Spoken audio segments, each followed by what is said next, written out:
My life has always been full of challenges. Losing my parents early on hit me hard, like a sting that never quite fades. But I found some luck when the elderly couple next door stepped in to help. The Parkers took me in. They were the kindest souls you could imagine, treating me more like a granddaughter than a charity case. We weren't rich in money, but we were wealthy in love, and that's what mattered. Then, just as I was coming into my own, turning 18, and thinking about college, they died in a car accident. Just like that, I was on my own again. The Parkers left me a bit of money for school and their old house in the suburbs. It was a cozy place full of memories, but too many ghosts for me, so I sold it and bought a small apartment in the city near the college where I'd enrolled to study financial management. It felt good having a plan and moving forward. Classes were tough, but interesting, and I threw myself into learning everything about numbers and markets. After college, I landed a decent job. Daytimes were packed with work, and I was doing all right, but nights were another story. The city felt lonelier than it should for a place so full. That's when I met Charlie at a friend's party. He was loud, funny, and didn't care who knew it. His energy was infectious, and we hit it off from the moment he bumped into me, spilling my drink. "Hey, watch it!" I snapped, more out of surprise than anger. "Well, my bad. Let me make it up to you. What were you drinking?" Charlie grinned unapologetically. "Beer." "Just beer," I said, trying not to smile too easily. "2 beers coming right up," he shouted over the music, heading to the makeshift bar. That was Charlie all over. Simple, straightforward, and no fuss. We spent the whole night talking about everything and nothing. It turned out we both loved old movies and hated sushi. It was easy talking to him, and by the time the party was winding down, I didn't want to say goodbye. A year later, he proposed. No dramatic gestures, just him, me, and a ring he fumbled out of his pocket while we were watching TV. "Marry me," he said, holding the ring so tightly I thought he might crush it. I laughed. I actually laughed, not because it was funny, but because it was so typical of us, so perfectly imperfect. "Yes, of course, you big goof." Getting married didn't change much at first. We were the same, just legally bound, which felt right. We settled into life together in my small city apartment, still close to the hustle, but now with someone to share the quiet moments. Life felt full, and for the first time in a long while, the evenings didn't feel so empty. Settling into married life had its comforts, but life sure doesn't let you get too cozy without throwing a curveball or two. Charlie's folks, Mr. and Mrs. Dawson, were gems. Living in their cozy suburban home, they welcomed me with open arms from the get-go. I could see where Philip got his easygoing nature. Their warmth was a balm on my often sore heart, still aching for my own family losses. "So happy you're part of our family now," Mrs. Dawson would often say, squeezing my hand with a kindness that felt both uplifting and overwhelming. "Thanks. I really appreciate how welcoming you've been," I replied, feeling genuinely grateful. Visiting them became our weekend ritual. Those days were filled with backyard barbecues and lengthy chats over cups of steaming coffee. Life was good, simple, and honest until it wasn't. Philip got called away on a long business trip, an entire year out of state. It was a fantastic opportunity for his career, but the timing was brutal. No sooner had Philip left than Mr. and Mrs. Dawson's health took a nosedive. It happened fast, and Mrs. Dawson, bless her heart, sounded near out of her mind with worry when she called. "Martha, I hate to ask, but I could really use your help around here. Mr. Dawson is really not doing well," her voice thick with unshed tears. Without a second thought, I packed a bag and headed to the suburbs. Seeing Mr. and Mrs. Dawson so frail shook me. He had always been a pillar, strong and steady. Now he looked shrunken, tethered to his life through a maze of medical tubes. I slipped into the routine of their household seamlessly, handling the cooking and cleaning while Mrs. Dawson focused on Mr. Dawson's care. Evenings, I spent sitting by their side, reading aloud his favorite classics, his eyes often fluttering closed long before I finished a chapter. "Thank you, Martha," he'd whisper on good days, his voice a shadow of its former robust tone. "It's my pleasure, really," I'd say, squeezing his hand, trying to offer comfort through simple touch. One quiet afternoon, Mrs. Dawson sat down at the kitchen table while I was chopping vegetables for dinner. She looked older than her years. "Martha, I don't know how to say this, but we're in a bit of a bind," she began, nervously wringing her hands. "Mr. Dawson was the main earner, you know, and with him like this." I put down the knife, giving her my full attention. We're strapped, honey. I hate to even ask, but could you consider renting out your apartment? It might help us get through this tough spot. She looked down, clearly embarrassed. I didn't even hesitate. Of course, Mrs. Dawson. I'll get on it right away, I said firmly, trying to ease her burden. The apartment rented out quickly, and every month I dutifully transferred the rental income to Mrs. Dawson, along with money for groceries and whatever bills piled up. It wasn't easy. The commute to my job in the city became a nightmare. But family sticks together, right? That's what I kept telling myself, even on the hardest days. You're a godsend, Martha, Mrs. Dawson would often say, her relief palpable each time I handed her the money. It's what family does, I'd respond, though some nights, as I lay in the guest room, listening to the distant sounds of sirens from the city, I couldn't help but feel the weight of the world on my shoulders. Philip's calls were my only respite, his voice a tether to another life. How's it going, Kim? You holding up okay? His concern was always evident, even through the static of long-distance calls. We're managing. Don't worry about us. I'd forced cheerfulness into my voice, not wanting to add to his stress. Life in the Dawson household took a drastic turn when Leona, Mrs. Dawson's daughter from her first marriage, showed up unexpectedly. The vibe shifted immediately. She had that kind of presence, like a cold breeze that sneaks under the door. I never really knew Leona well, but I'd heard enough from Philip, and even glimpsed her frosty relationship with Mr. and Mrs. Dawson during brief, tense visits. My days had already stretched thin, juggling long commutes to work and caring for Mr. Dawson, who was now bedridden and fading fast. Leona's arrival, however, added a whole new layer of tension. It was clear she was here to stay, making herself at home as if she owned the place. One evening, after a particularly grueling day, Mr. Dawson beckoned me to his side with a weak gesture.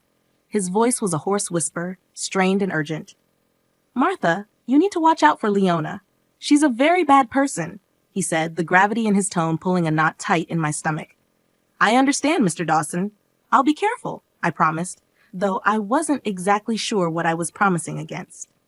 True to Mr. Dawson's warning, Leona wasted no time establishing her new regime. The first sign was when I found her in the kitchen one morning, her presence like a storm cloud over the breakfast nook. Just so we're clear, I'm not here to play housemaid or chef for anyone, she declared, her tone sharp as she sipped her coffee, eyeing me like I was an intruder in her mother's kitchen. I was taken aback but managed to keep my cool. Okay, Leona, I've been handling things so far and I can keep at it, I said, trying to keep the peace. Good, because I don't plan on lifting a finger. This is Mom's house, after all, she snapped back, her eyes daring me to challenge her. From that day on, Leona made sure her presence was felt, and not in a good way. She ordered takeout just for herself and her mother, leaving their empty boxes on the table for me to clean up. Her disdain wasn't subtle, and it stung, but I swallowed the bitterness because Mr. and Mrs. Dawson needed peace. Martha, why don't you sit and eat with us tonight?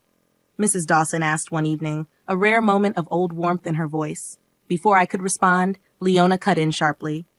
Mom, Martha has been busy all day. She probably prefers eating later. Her words were coated with fake concern, but the message was clear. I wasn't welcome. The days grew heavier, my chores doubling. Leona's entitlement filled every corner of the house. Late at night, I could hear Leona whispering with her mother, turning her against me with poison words. Mrs. Dawson, once so kind and understanding, started to change too. Her looks grew colder, her thank yous fewer. A couple of weeks later, Mr. Dawson was gone. The funeral was a solemn affair, with Philip flying in just in time to say his goodbyes. It was the first time in months we were together, and the relief of having him by my side was palpable. Yet amidst the mourning, I noticed the air had shifted significantly at the Dawson residence. Leona was on her best behavior, treating everyone with forced politeness. How's everything been while I've been gone? Philip asked me quietly during a brief moment we had alone after the service. Fine, everything's been fine, I lied, forcing a smile. I didn't want to burden him further. His grief was enough to handle. You sure? You look a bit worn out, he pressed, his brow furrowed with concern. It's just been busy, helping out around here, I reassured him, avoiding his gaze. It wasn't the time to delve into the mess that was brewing beneath the surface. As soon as Philip left, Leona dropped her act. The mask of the dutiful sister was gone, replaced by the sneering, dismissive attitude I'd grown accustomed to. The dynamic in the house shifted drastically. Mrs. Dawson, perhaps in her own throbbing grief, became distant and cold towards me. Commands replaced conversations, and I felt more like an intruder than a family member. Leona took over the household like she was the lady of the manor. Her reign was marked by disregard for anyone's feelings but her own. She started barging into my room without knocking, rummaging through my things as though searching for buried treasure. One afternoon, I was out in the garden, trying to find some peace when I stumbled upon a box lying among the shrubs. Curiosity piqued, I opened it only to find my watches, jewelry, and even some underwear. My heart sank. Nearby, draped carelessly over a bush, were several of my dresses. Fury bubbled up inside me as I gathered my belongings. Clutching the box, I stormed inside, finding Leona in the living room, lounging like she owned the place. "What the hell, Leona?" I demanded, my voice shaking with rage. "You can't just throw my stuff out." Leona laughed, a cold, harsh sound that echoed mockingly around the room. "Live here? Please, you're just a guest and not a welcome one. You should be out in the garden, or better yet, on the street. You're nothing but a ruthless beggar anyway." Her words stung like salt in a wound. I couldn't believe the venom in her voice. Trembling, I turned to Mrs. Dawson, who had just entered the room. "Mrs. Dawson, please tell her she can't treat me like this. This is supposed to be my home, too," I pleaded, my voice cracking. Mrs. Dawson, once kind and gentle, now looked through me as if I were glass. "This is Leona's house now. She's right, Martha. Maybe it's time you found somewhere else to live." Her words were a blow I hadn't anticipated. I stood there, the box in my hands, my heart breaking in my chest. I had come to know the family I thought I had crumbled around me in that instant. Despite everything, I stayed because of a promise I made to Mr. Dawson on his deathbed, to look after his wife and not let Leona overpower her. But day by day, Mrs. Dawson seemed to adopt Leona's cruel traits. Her words turned sharp, her eyes cold. "You're just sitting on your hands here, aren't you?" Mrs. Dawson snapped one evening as I cleaned up after dinner, her voice dripping with disdain.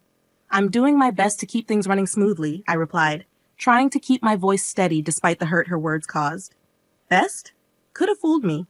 Seems like you're just freeloading," she scoffed, turning her back to me as she left the room. Her words stung. I was far from a freeloader. I had rented out my apartment and transferred nearly all that income to Mrs. Dawson, on top of handling most of the housework, while Leona did nothing but criticize. Leona, living off her mother's pension, was relentless. "Really, what does my brother even see in you?" She would taunt me nightly, her voice loud enough to carry through the thin walls. I'd bite my tongue, swallow the anger and frustration, and remind myself of the promise I made. But the atmosphere was suffocating, the house a minefield of hostility. One evening, coming home early from work, my world tilted on its axis. I walked in to hear Leona and Mrs. Dawson in the middle of a heated discussion in the living room, not noticing my arrival. "We need to get her to sell that apartment of hers. You know how much we could use that money," Leona was saying, her tone greedy and calculating. "Yes, but how do we convince her?" "Martha is no fool. She won't just hand it over," Mrs. Dawson replied, her voice a mix of frustration and greed. "Leave it to me, Mom. I'll sweet-talk her into it. Once she signs it over, we can finally live the way we deserve." Leona's words slithered through the air like a snake. Hearing them plot to strip me of my only financial security was a cold splash of reality. Fear gripped me. I couldn't stay anymore. My heart pounding, I slipped away to my room unnoticed. They were planning to rob me of everything. The decision was made right then. There was no staying after this. Hurriedly packing my essentials, my hands shaking, every second in that house now felt like a countdown to disaster. I didn't bother with goodbyes. They didn't deserve them. Slipping out the back door, I ordered a taxi to the station. Sitting on the train to Philip's state, doubts swirled in my mind. Would Philip understand? Would he take their side? The uncertainty was crushing, but the fear of what might happen if I stayed was worse. I stared out the window, watching the landscape blur by, a mix of fear and resolve settling in my chest. When I arrived at Philip's place, his reaction was a cocktail of shock, relief, and a swirl of questions. His eyes widened as he opened the door to find me standing there, bag in hand, looking probably as frazzled as I felt. "Martha, "What are you doing here? Is everything okay?" he asked, stepping aside to let me in. I hesitated, taking in the familiar, comforting sight of his temporary home. "No, Philip, everything's not okay." "Not at all," I replied, my voice catching a bit. He led me to the couch, his expression now lined with worry. "Talk to me, babe. What happened?" he urged. I told him everything, starting from Leona's return, the worsening conditions at home, the financial manipulations, and the final straw, the plot to make me sell my apartment. I hadn't wanted to worry him before, didn't want to add to his stress while he was away working. Philip's face darkened with every word I spoke. By the time I finished, his fists were clenched, his jaw set hard. "Why didn't you tell me any of this before?" he asked, his voice a mix of anger and concern. "I didn't want to cause more trouble. I thought I could handle it," I admitted, feeling foolish now. "Martha, you shouldn't have to handle anything like that alone," he exploded, standing up to pace the room. "I can't believe my mom and Leona would treat you this way." He stopped and looked at me, his eyes intense. "I'm not letting anyone treat my wife like that." "No way," he declared, pulling out his phone. I watched, heart pounding, as he dialed his mother. The phone barely rang twice before she picked up. I couldn't hear her words, but the stiffness in Philip's shoulders told me enough. "Mom, this has to stop. I know about everything and I won't tolerate it. If Leona doesn't leave and if you don't start treating Martha with respect, you can forget about us helping out anymore. No more money, no more nothing." Philip's voice was steel, not giving room for any argument. There was a brief fiery exchange, then silence. Philip's hand tightened around the phone. "Fine, if that's your choice, then you've made mine," he said finally and hung up. He turned to look at me, his expression softening. "Looks like it's just us now, babe. That's all we need," he said, coming over to wrap me in his arms. I leaned into him, the safety of his embrace fortifying me against the whirlwind of emotions. "Just us," I murmured, feeling the truth of his words. We were on our own now, but somehow that felt okay. Philip and I talked long into the night. We discussed practical things like my remote work arrangements and our financial plans without the extra drain of supporting his mother and Leona. It felt like we were laying the foundations for a new chapter, just the two of us. "Whatever happens, we're in this together. You and me against the world, right?" Philip said with a determined grin. "Right?" I smiled back, feeling more confident with him by my side. Against the world. The next few days were a whirlwind of activity. I contacted my job to arrange remote work, which thankfully they agreed to. Philip helped me move my things from storage and set up a home office in the corner of his living room. It wasn't perfect, but it was ours, and it was peaceful. A week into our newfound peace, I was jolted by a call that almost felt like a ghost from a past life. It was Mrs. Dawson. Her voice, once sweet to me, now dripped with a mix of desperation and audacity. "Martha, why haven't I received the money for this month? You know we depend on it," she demanded right off the bat. I was stunned silent for a moment, her nerve unbelievable. "I'm sorry, but after everything, you really expect me to continue supporting you?" I asked, my tone more incredulous than angry. In the background, I could hear Leona's voice shrill and angry. "She's just an ungrateful girl, Mom. Make her transfer the money." Taking a deep breath to calm my rising anger, I remembered the venomous words they had thrown at me, words that stung deep. "Mrs. Dawson, Leona called me a ruthless beggar. Remember? I'm not sending money to people who treat me like trash. I'm done." There was a pause on the other end, and I could almost picture Mrs. Dawson's shocked face. "But we're family," she finally said, her voice a mixture of anger and pleading. "No, family doesn't treat each other that way. Goodbye, Mrs. Dawson." I said firmly and hung up before she could respond. The call shook me, but Philip was right there, his support unwavering. "You did the right thing, Martha. It's time they learn to stand on their own," he reassured me, wrapping an arm around my shoulders. Not long after settling back into our hometown, another surprise came our way. I was pregnant. The news brought a joy we hadn't expected, and suddenly the future seemed filled with possibilities.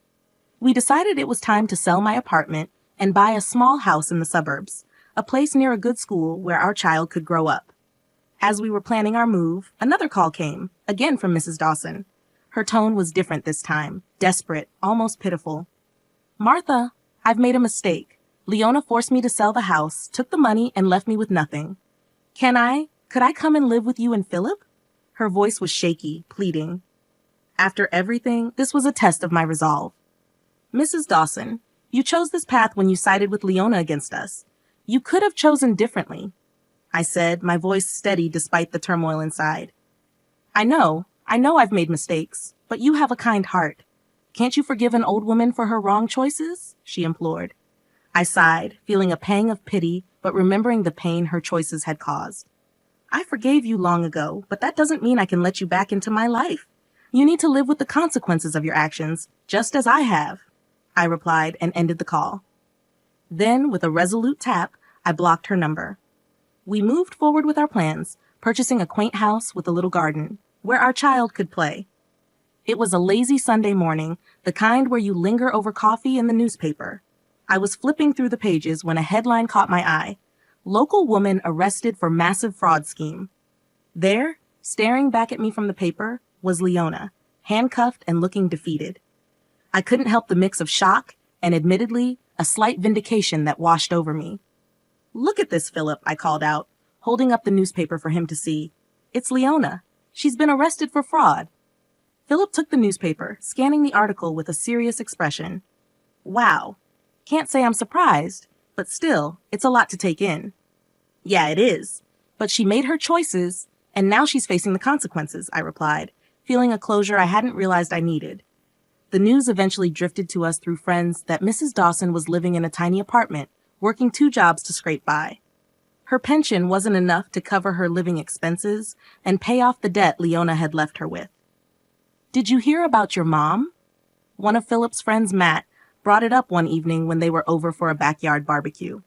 Yeah, I heard, Philip responded, flipping burgers on the grill. His voice held a trace of sadness, but was tempered with resolve. She chose her path, Matt. It's tough, but that's how it is. Matt nodded, understanding the unspoken boundaries. You're right, man. Just thought you should know. The conversation shifted after that, the evening air filled with lighter topics of sports and work. Life had moved on, and so had we. The joy of our new life really crystallized when Nora came into the world. Becoming parents changed everything. It shifted our priorities, our dreams, and even healed some of the old wounds by filling them with new love. Can you believe she's ours? I whispered to Philip one night as we watched Nora sleeping peacefully in her crib. She's perfect, Martha. Just perfect, Philip murmured back, his voice thick with emotion. We spent our days marveling at each little milestone Nora achieved. Each smile, each giggle. She was our little miracle. With her, the hardships of the past seemed to fade, making way for new and better memories. Each day was simple but filled with small moments of joy.